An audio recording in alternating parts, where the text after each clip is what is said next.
Greetings, traveler. Make yourself comfortable. Today we shall tell you the story of Yggdrasil, a great world tree.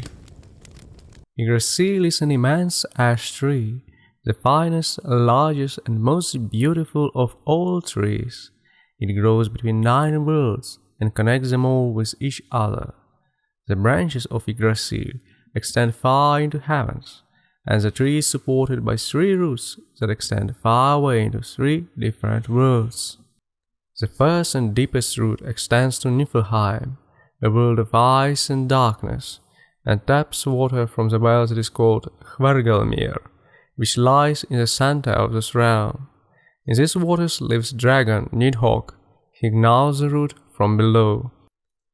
The second root reaches the world of giants Jotunheim, to the well of Mimir, which has wisdom and intelligence contained in it, and the master of this well, Mimir, guards its waters. A wise eagle sits on the top of the world tree, and between the eyes of the eagle sits a hawk called Wetfolnir.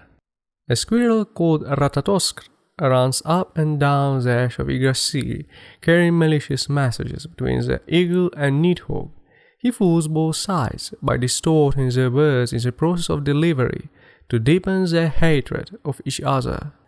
Also there are 4 starks, named Dane, Dvalin, Duneir, and Durafor. They run between the branches of Yggdrasil and consume its foliage. One may climb the world tree like Odin did. On Yggdrasil, Odin sacrificed himself by hanging from a tree, making it Odin's gallows. But still, Aesir do not use the world tree for travel. Instead, they prefer to use Bifrost and Rainbow Bridge. Only gods may travel on Rainbow, as any giant or troll that would try to climb it would burn his legs. But we are getting off track there. So, Yggdrasil connects 9 worlds, which are Asgard, the world of Aesir. It is here that Odin and his wife Frigg rule. It is composed of 12 realms, one of which is famous Valhalla. Alfheim, also called Josalheim, a world where elves, otherwise known as light elves, live.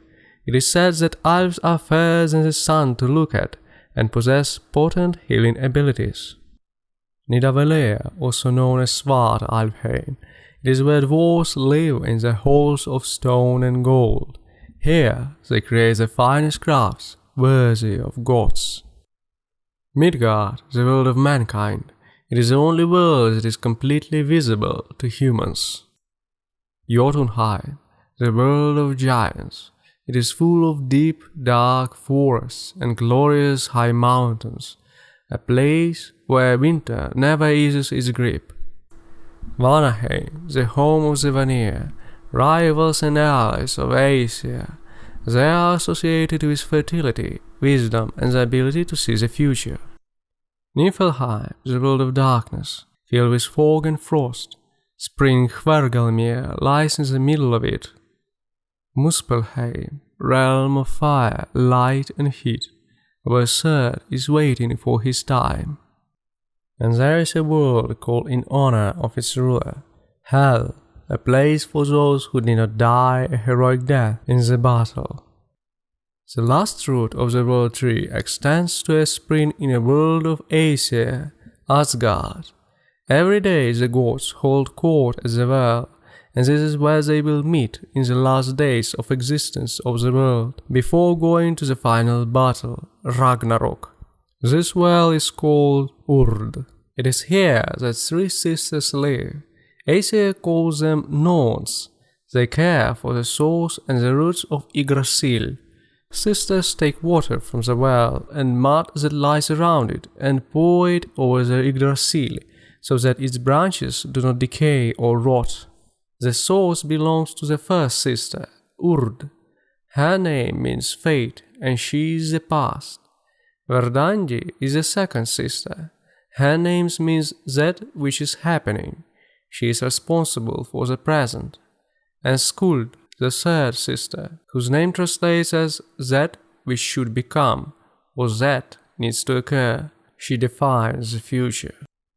These 3 sisters are not from Aesir, but from Jotuns, and their arrival ended the early days of bliss for the gods, because now they could not play with human fates as they pleased, as Norns came here for the good of mankind to protect their destiny. Besides the three famous Norns, there are many others who appear at a person's birth in order to determine his or her future. They visit newborn children to administer their future. There were both malevolent and benevolent Norns. The former caused all the malevolent and tragic events in the world, while the latter were kind and protective goddesses. Moreover, they were of several races. There were Norns from Isles, Aesir, Jotuns, and Dwarven Norns were daughters of Dvalin. Norns decide what happens in human life. There, near the well of Urd, they view the human fate. Yggdrasil is life that connects all, and is everywhere, even in lands of death. There's life in form of his root. This tree of life suffers agony more than man can imagine. As the stalks bite it from above, it decays on its sides, and Nidhogg bites it from beneath. Once Odin was reciting a list of things that are what he refers to as the noblest of their kind. Within the list, Odin mentions Yggdrasil first, and states that it is the noblest of trees. And indeed, in spite of all the suffering and troubles, Yggdrasil endures and continues to connect all the realms and life together. Prophecy tells that even in events of Ragnarok, great tree will give shelter to life, and save humans live and Yggdrasil.